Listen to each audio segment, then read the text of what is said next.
Residents of Linden have started what they hope will be a prolonged period of protest against government's move to increase the electricity rate in the bauxite community. The increases will take effect from this weekend, and Linden residents will find themselves paying almost 3 times more than what they are currently paying.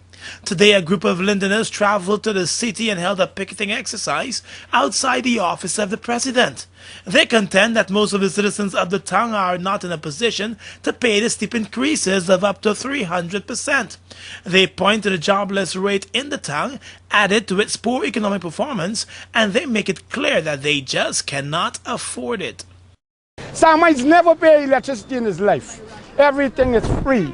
And we know that we are not saying that we don't want to pay, but we cannot pay. No, we cannot pay the increase. Find the jobs. What Ramatar come to Linden and said that 2,000 jobs after election. Bring the jobs. We don't have jobs. Where we going to pay with? GPL is not up there.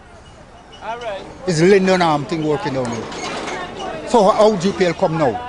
How we tell you we have to pay what GPL paying? Well, it's suffering me.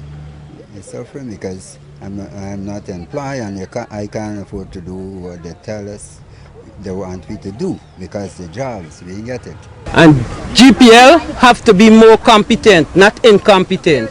We are not paying for their incompetence. Prime Minister Samuel Hines has been defending government's move, saying that Linden is an economically viable community, even with its 70% unemployment rate.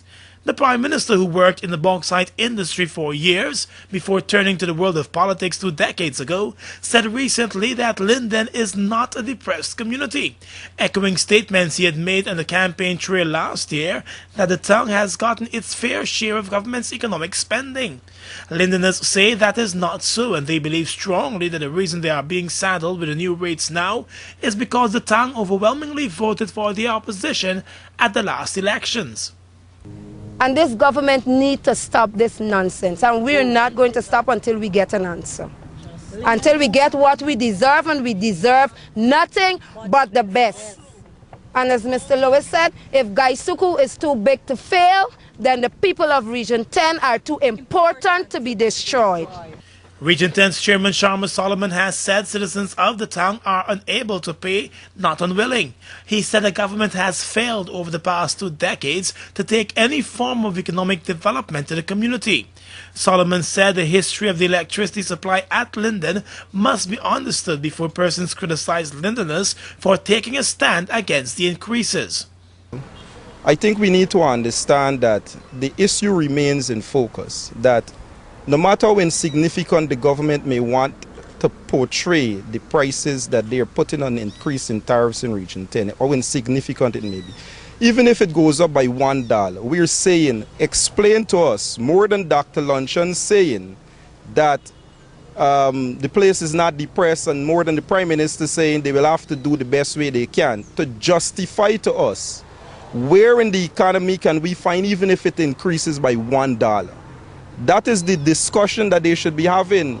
And as it relates to the 50 kilowatt per hour, 50 kilowatt per hour is 1 refrigerator. After then, you're going to ask people who would have refrigerator and much more to turn off, or then they will have to pay that full $50, which is a 400 increase in terms of electricity tariffs. How do you explain a 400% increase in electricity tariffs? The Region 10 chairman said it's not a case of Linden paying too little, it's a case of the rest of Guyana paying too much for electricity.